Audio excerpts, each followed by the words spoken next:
നമസ്കാരം. വാർത്തകൾ ആരംഭിക്കുന്നു. ആദ്യം പ്രധാന വാർത്തകൾ. ഇലക്ട്രൽ ബോണ്ട് കേസിൽ കേന്ദ്ര സർക്കാരിനും SBIക്കും തിരിച്ചടി. എല്ലാ വിവരങ്ങളും വെളിപ്പെടുത്തണമെന്ന സുപ്രീം കോടതി. തിരിച്ചറിയൽ കോഡടക്കം തെരഞ്ഞെടുപ്പ് കമ്മീഷൻ പ്രസിദ്ധപ്പെടുത്തണമെന്നും ഉത്തരവ്. വ്യാഴാഴ്ചയ്ക്കകം സത്യവാങ്മൂലം നൽകാനും നിർദ്ദേശം.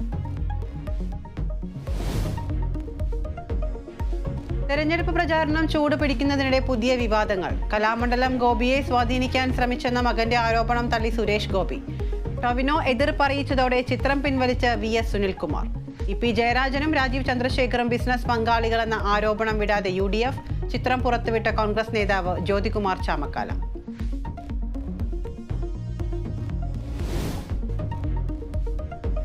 പുരാവസ്തു തട്ടിപ്പ് കേസിൽ പ്രതി മോൻസൻ മാവുങ്കലിന്റെ വീട്ടിൽ ക്രൈംബ്രാഞ്ച് പരിശോധന. നടപടി മോഷണം നടന്നെന്ന മോൻസന്റെ പരാതിയിൽ. ക്രൈംബ്രാഞ്ചിനോട് റിപ്പോർട്ട് തേടി കോടതി. കൈക്കൂലി ആരോപണം തള്ളി DYSP റസ്ത.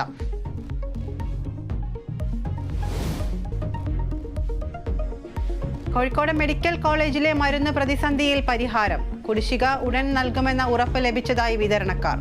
1 കോടി രൂപ ഇന്ന് തന്നെ അനുവദിക്കും. മരുന്ന് വിതരണം ഉടൻ തുടങ്ങും.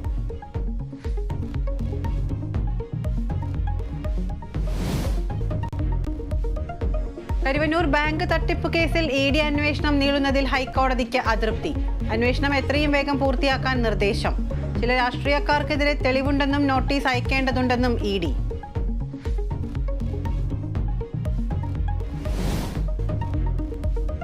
കാട്ടുകൊമ്പൻ പടയപ്പയെ മയക്കുവഴി വെച്ച് പിടികൂടുമെന്ന മന്ത്രി AK ശശീന്ദ്രൻ. പടയപ്പയെ ഉൾക്കാട്ടിലേക്ക് അയക്കാനുള്ള തീവ്ര ശ്രമമാണ് ഇപ്പോൾ നടന്നുകൊണ്ടിരിക്കുന്നത്. അവിടെ പുതിയൊരു ടീമിനെ ആവശ്യമാണെന്ന് പറഞ്ഞിട്ടുണ്ട്. ഇന്നലെ ആ ടീമിനെ ഇന്ന് കൊടുത്തിട്ടുണ്ട്. നേരത്തെ അത് അക്രമകാരി ആയിരുന്നില്ല, ഇപ്പോഴത് അക്രമകാരിയായി മാറിക്കൊണ്ടിരിക്കുന്നത്. പക്ഷേ മനുഷ്യനെ കൊന്നിട്ടില്ല എന്ന് മാത്രമേ ഉള്ളൂ. കൊമ്പനെ കാടു കയറ്റുകയാണ് ലക്ഷ്യം. വന്യജീവി ആക്രമണം നേരിടുന്നവർക്ക് ഇൻഷുറൻസ് പരിരക്ഷ വേണമെന്നാവശ്യപ്പെട്ട് CMP ഹൈക്കോടതിയിൽ.